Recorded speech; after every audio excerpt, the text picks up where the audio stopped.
Chapter 1, Rebirth. Rebecca died alone in the house she hated most. The mud walls were cracked from years of neglect, the iron roof leaking whenever it rained. The small rural home smelled of dust, stale smoke, and blood. It was the same house her husband had dragged her into 25 years ago after their forced marriage. And now it would become her grave. She lay on the cold floor, trembling weakly as blood spread beneath her torn dress. The machete wounds burned like fire. Her husband had finally killed her after accusing her of hiding money she did not have. Even in death, he had shown her no mercy. Rebecca stared at the ceiling while tears slid silently down her face. She was not crying for herself. She was crying for Lila. Her daughter had died because of that man. Lila had once been bright and joyful, but life had crushed her spirit after being forced into marriage with a violent drunk old enough to be her father. Rebecca had begged for mercy, but no one listened. Then one night, Lila died from the beatings. Her daughter left behind a little girl named Amelia, but even the child had not survived the cruelty of that family. Rebecca had lost everything. Her womb. Her daughter. Her granddaughter. Her future. Even her identity. Only hours before her death, she had discovered hidden documents beneath the floorboards, DNA reports, photographs, investigations. Her husband had found her real family years ago and hidden the truth from her. She had never been abandoned. She had been lost. And somewhere out there, a family had searched for her all these years. Rebecca died with regret burning through her chest. Then she woke up. 25 years in the past. And Lila was alive. Rebecca held her toddler tightly and swore one thing to herself. This time, she would save her child. And this time, she would destroy the man who ruined their lives. Chapter 2, The Escape. Rebecca did not waste time crying over miracles. She knew how dangerous her husband was. Daniel Mwangi looked charming to outsiders, but behind closed doors he was cruel, controlling, and violent. In her previous life, she had stayed because she had nowhere to go. Not this time.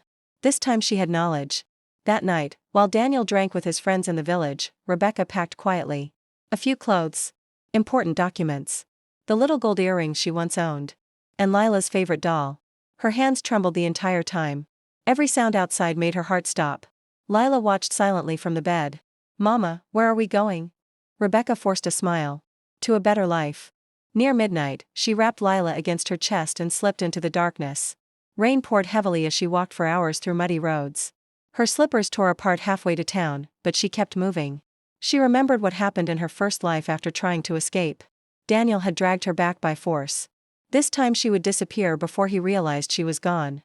At dawn, Rebecca reached the bus station with barely enough money for 2 tickets to Nairobi. When the old bus finally began moving, Rebecca looked out the dusty window as the village disappeared behind them. For the first time in both lives, she felt hope. Chapter 3, The Search. Nairobi overwhelmed Rebecca. The noise. The crowds. The towering buildings. She and Lila rented a tiny single room in a poor neighborhood using the last of her money. But Rebecca had one advantage. She remembered the address hidden inside the investigation files from her past life. The address of her real family. For days she walked around the wealthy neighborhood, terrified. What if they rejected her? What if they did not believe her? Finally, standing before the large gates of the Kamau estate, Rebecca gathered the courage to ring the bell. A middle-aged woman opened the gate. Rebecca froze. She recognized her immediately from the photographs. Her mother. Older now than in the pictures, but unmistakable. Rebecca's throat tightened painfully. The woman frowned gently. "Yes? Can I help you?" Rebecca could barely breathe. Then little Lila spoke innocently. "Mama, why are you crying?" The older woman's eyes widened. Something about Rebecca's face clearly struck her. And for the first time in decades, a missing daughter came home. Chapter 4, The Lost Daughter Returns. Grace Kamau fainted after seeing the birthmark on Rebecca's shoulder. The entire family rushed into chaos. Doctors were called. Questions filled the mansion. DNA tests confirmed the truth within days. Rebecca was their lost daughter. Her father, Samuel Kamau, cried openly when he embraced her. Her brothers refused to leave her side. For the first time in her life, Rebecca experienced what family felt like. Warmth. Protection. Love. But joy quickly turned into rage when they learned about Daniel. The forced marriage. The abuse. The miscarriage. Lila's death in Rebecca's previous life. Her father's face hardened with fury. "We will destroy him," Samuel said coldly. But Rebecca shook her head. "No." Everyone looked at her. "I want to do it myself." And for the first time, they saw the fire inside her. Chapter 5, A New Beginning. Rebecca refused to remain weak. She enrolled in university despite being older than many students. She studied education and business management while raising Lila. Her family supported her fully. Lila flourished in safety and love. For the first time, Rebecca saw her daughter laugh freely without fear. Meanwhile, Daniel searched desperately for her. But Samuel Kamau's influence kept him far away. Daniel eventually remarried, believing Rebecca would never return. That mistake would cost him everything. Chapter 6, Building the First School. Rebecca understood suffering better than most people. She remembered children in villages unable to attend school because of poverty. So after graduation, she used part of her inheritance to open a small academy. Only 20 students enrolled at first. People mocked her. She's wasting rich family money. But Rebecca worked tirelessly. She treated every child with kindness. Fed hungry students. Paid school fees for orphans. Within 3 years, her school became one of the best in Nairobi. Then she opened another. And another. Soon, Rebecca Academy Group became known across the country. She had once been forbidden from working. Now she employed thousands. Chapter 7, Daniel's downfall begins. Daniel heard her name on the radio. Rebecca Kamau. Successful entrepreneur. Owner of elite schools. His blood ran cold. He traveled secretly to Nairobi and saw her face on a billboard beside one of her academies. Beautiful. Elegant. Powerful. Not broken anymore. For the first time in his life, Daniel felt fear. Chapter 8, The Pilot. Years passed. Lila grew into a brilliant young woman with dreams bigger than the sky. Unlike her previous life, she was free. She chose her own future. At 19, she announced she wanted to become a pilot. Rebecca cried after hearing it. In her previous life, Lila never even finished school. Now she flew airplanes. Rebecca watched proudly as her daughter trained abroad and eventually became one of the youngest female pilots in East Africa. Every achievement felt like revenge against fate itself. Chapter 9, Daniel returns. Daniel appeared outside Rebecca's office one rainy evening. Older. Poorer. Desperate. He demanded money. Claimed Rebecca was still his wife. But Rebecca only stared at him calmly. The fear she once felt was gone. You should leave, she said quietly. Daniel sneered. You belong to me. Rebecca smiled coldly. No. I survived you. Security dragged him out. But Rebecca was not done yet. Not even close. Chapter 10, Gathering Evidence. Rebecca hired investigators. She uncovered years of Daniel's crimes. Fraud. Land theft. Domestic violence. Illegal dealings. Witnesses slowly came forward. Women he abused. Families he cheated. Rebecca built the case carefully. Just as he once secretly investigated her. Now she investigated him. Chapter 11, The Courtroom. The trial shocked the nation. Daniel denied everything. But Rebecca remained calm. Powerful. Prepared. When she finally testified about the abuse, the courtroom fell silent. She spoke about losing her child. Her womb. Her freedom. Her voice never shook. And when the guilty verdict was announced, Rebecca felt 25 years of pain loosen from her chest. Daniel was sentenced to prison. Chapter 12, Healing. Revenge did not erase trauma. Rebecca still woke from nightmares. Still feared loud noises. Still checked locks repeatedly at night. But now she had family beside her. And she had Lila. Healing finally became possible. Chapter 13, Love Again. Rebecca never expected love after Daniel. Then she met David. A widowed architect with gentle eyes and endless patience. He never pressured her. Never raised his voice. Never controlled her. For the first time, Rebecca experienced safe love. It terrified her. But slowly, she allowed herself happiness. Chapter 14, A Mother's Pride. Lila became internationally recognized as a pilot. Little girls admired her everywhere. Rebecca often watched interviews secretly while crying proudly. Her daughter had survived. That alone felt miraculous. Chapter 15, The Schools Expand. Rebecca Academy Group expanded beyond Kenya. Uganda. Tanzania. Rwanda. Scholarship programs transformed thousands of lives. Especially girls escaping abuse and poverty. Rebecca made sure no child felt abandoned the way she once had. Chapter 16, Daniel's Last Attempt. Even from prison, Daniel tried to threaten her. But Rebecca was no longer powerless. This time, the law protected her. Her family protected her. And most importantly, she protected herself. Chapter 17, Amelia Lives. Years later, Lila married for love. Not force. Not survival. Love. And eventually she gave birth to a daughter. Rebecca held the baby and burst into tears when Lila softly said, I want to name her Amelia. This time Amelia lived. This time the cycle ended. Chapter 18, The Truth Revealed. Rebecca publicly shared her story for the first time. Women across the country related to her pain. Many finally escaped abusive homes after hearing her speak. Rebecca realized survival itself could save others. Chapter 19, Peace. One evening, Rebecca sat in her garden watching Amelia play while Lila laughed nearby. The sunset painted the sky gold. And suddenly Rebecca remembered the lonely death from her first life. The cold floor. The blood. The regret. She looked at her family now and whispered softly, "We made it." Chapter 20, A Life Rewritten. Rebecca once believed her story would end in suffering. Instead, it became a story of rebirth. The orphan became a daughter again. The abused wife became powerful. The broken mother saved her child. And the woman who once died alone would someday die surrounded by love. Chapter 1. The Flight to Russia. Crystal Wanjiku had always believed her life was ordinary. She was 23, stubborn, overly curious, and according to her brothers, incapable of minding her own business. She lived in Nairobi with her family, worked long hours, prayed every night, and dreamed about traveling the world someday. Russia had never once been part of those dreams. Yet somehow, that was where she woke up. The last thing she clearly remembered from the flight was the tall, dark-haired stranger seated beside her in first class. He had looked dangerous in the quietest way possible. Not loud or arrogant like men who needed attention, but calm, controlled. The kind of man who could walk into a room and make everyone nervous without saying a word. His dark coat had concealed most of his frame, but she remembered noticing his scarred hands. Soldier's hands. He barely spoke during the flight. Crystal, however, had always talked when nervous. "You look like you hate airplanes," she had joked lightly after takeoff. He glanced at her slowly. "I hate crowds." His voice had been deep, rough, accented. Still handsome though. Embarrassingly handsome. She offered him nuts from her snack packet after noticing he had refused the airline food. To her surprise, the corner of his mouth lifted slightly before he accepted them. Then he handed her chocolate.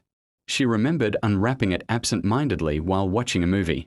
After that, darkness. When she woke up, her head pounded viciously. For several terrifying seconds she did not know where she was. Then reality crashed into her all at once. The room was unfamiliar. Massive. Luxurious. A fireplace burned against black marble walls, filling the cold room with warmth. Snow drifted outside enormous windows overlooking what looked like a forest. Russia. Panic rose violently inside her chest. She stumbled out of bed, searching frantically for a door, a phone, anything. Her breathing became uneven. "Jesus," she whispered shakily, tears burning her eyes. "Please protect me." The fear did not disappear completely, but peace settled over her enough for her to think clearly. Then voices sounded outside the room. Male voices. One female voice. The door opened. And there he was. The stranger from the plane. One eye had darkened purple. His knuckles were split open, and dried blood stained the collar of his shirt. He looked like a man who had fought an entire army alone. Another man entered behind him. Blonde. Sharp blue eyes. Expensive suit. "My name is Brian Volkov," he said calmly. "This is my wife Emma." The elegant brunette beside him gave Crystal an apologetic look. Then Brian gestured toward the dark-haired man near the door. "And this is Adriano Petrov." Adriano avoided Crystal's gaze completely. Crystal's voice trembled despite her efforts to stay calm. "Why am I here?" Silence. Emma crossed her arms angrily. Brian sighed heavily. Chapter 2. The Monster Who Learned Peace. Russia transformed Crystal slowly. The first month nearly broke her. Adriano trained her relentlessly from sunrise until late into the night. Martial arts, knife defense, firearms, survival tactics, situational awareness. The man was merciless. If she fell, he ordered her back up. If she failed, he made her repeat drills until her muscles screamed. Sometimes she hated him. Sometimes she wanted to throw a knife directly into his forehead.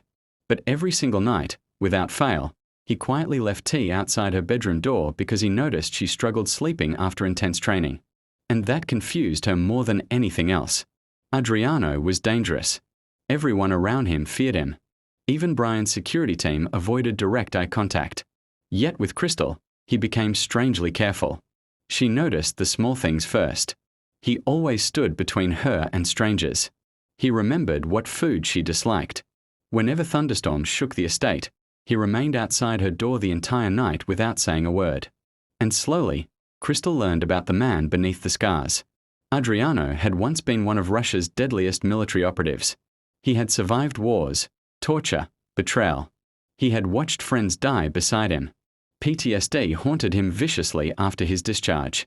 Violent episodes, nightmares, hallucinations. Brian once admitted quietly over dinner, "You're the first peaceful thing Adriano has experienced in years." That terrified her more than the kidnapping itself, because somewhere between bruised knuckles and midnight conversations beside fireplaces, Crystal fell in love with him. Hopelessly, painfully, and Adriano fell harder, though he never said it aloud. Not then. One snowy evening after training, Crystal sat outside wrapped in blankets watching the snowfall. Adriano approached silently. "You should be inside. You sound like an old man. You sound reckless." She smiled slightly. He sat beside her anyway. For several minutes neither spoke. Then quietly, he asked, "Why are you not afraid of me?" Crystal looked at him carefully. "Because monsters don't pray outside someone's bedroom after they have nightmares." Adriano froze. "You heard that?" "I hear everything." For the first time since meeting him, he smiled. And God, it ruined her completely. Chapter 3. The Girl with My Face. 20 months after arriving in Russia, Crystal attended a private gathering at Brian and Emma's estate. That was where her life shattered. She had been walking toward the balcony when someone collided with her. The wine glass slipped from her hand and crashed onto the marble floor. Crystal looked up and saw herself. The woman standing before her had the same eyes, same lips, same voice, same scar near the eyebrow. The room seemed to stop breathing. "Who are you?" the woman whispered. Crystal's knees nearly gave out. Later that night they talked for hours. Her name was Celestia Mwangi. She had been adopted as a baby by a wealthy family in France. She was in Russia because she had drunkenly married one of Adriano's closest friends, Luca Moretti, in Las Vegas as a joke. Except the joke stopped being funny once she fell in love with him. Crystal understood immediately. Men like Adriano and Luca were impossible to survive emotionally. Celestia was warm where Crystal was cautious, wild where Crystal was disciplined. But they were undeniably connected. And both women needed answers. Chapter 4. The Truth Beneath the Grave. The private investigator uncovered the truth 3 weeks later. Crystal still remembered the nausea that hit her while reading the files. The hospital where her mother had delivered twins operated an illegal trafficking network. Mothers carrying twins were heavily sedated after labor. One child would be stolen, sold. Then the mother would be informed the second baby had died during birth complications. Celestia had never died. She had been stolen. Crystal cried harder that night than she ever had before. So did Celestia. But Adriano did not cry. Neither did Luca. Men like them turned grief into violence. Brian closed the investigation folder slowly. "What do you want to do?" Crystal looked at her sister. Celestia looked back. And together they answered, "Destroy them." Chapter 5. Hunting Monsters. The investigation became war. Adriano and his men uncovered an international trafficking operation spanning hospitals across multiple countries. Doctors, politicians, judges, police officers, all involved. Crystal's rage burned colder each day. She trained harder than ever. Adriano stopped holding back completely. One night after combat training, Crystal finally snapped. How many children died because nobody stopped them? Adriano's eyes darkened. Too many.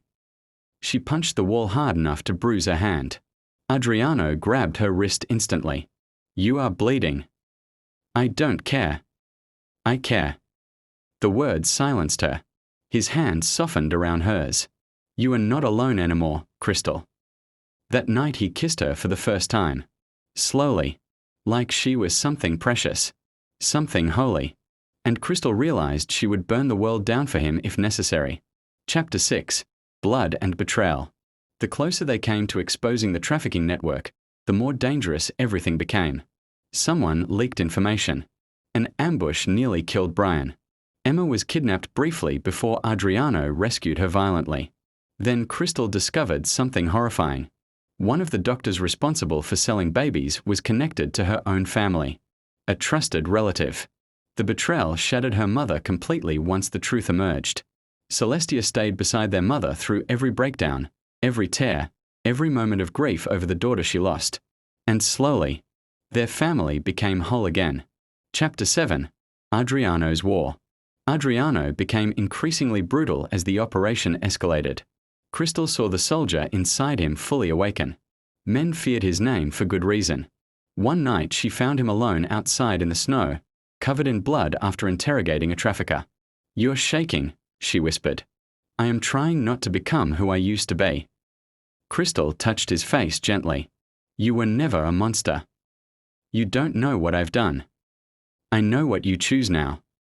And for the first time in years, Adriano cried. Chapter 8. The Fall of the Empire. The final operation lasted 12 hours. Raids occurred across Russia, Kenya, France, and Italy simultaneously. Children were rescued. Doctors arrested. Politicians exposed. The hospital responsible for stealing Celestia burned under international investigation. Crystal personally confronted the woman who had signed the false death certificate decades ago. "You destroyed families," Crystal said coldly. The woman trembled. "You have no idea what they made us do." Crystal's eyes hardened. "And now the world will know your names." Chapter 9. Home. Returning home to Kenya nearly broke Crystal emotionally. Her mother collapsed crying the moment she saw Celestia. For hours nobody let go of each other. Her brothers stared at the identical sisters in complete shock before pulling both women into crushing hugs. Their family finally felt complete. Not perfect, but healed. And Adriano? He stood quietly in the background like he did not belong there. Until Crystal's mother walked toward him and embraced him tightly. "Thank you for bringing my daughter home." Adriano looked stunned. Crystal smiled through tears. Because for the first time in years, he looked at peace. Chapter 10. Forever. 6 months later, snow fell softly outside a small private chapel in Russia. Crystal stood facing Adriano in a white wedding gown while tears filled his grey eyes. "You kidnapped me," she whispered teasingly. A rare smile touched his lips. "You offered me nuts first." She laughed softly through tears. The priest finished speaking. Adriano rested his forehead gently against hers. "You gave me peace," he whispered. "And you gave me my sister." Nearby, Celestia stood beside Luca holding their newborn son while Brian and Emma argued quietly in the back row like always. For the first time in a very long time, everyone was home. And the monsters who stole children no longer haunted the shadows. Because Crystal and Celestia destroyed them all.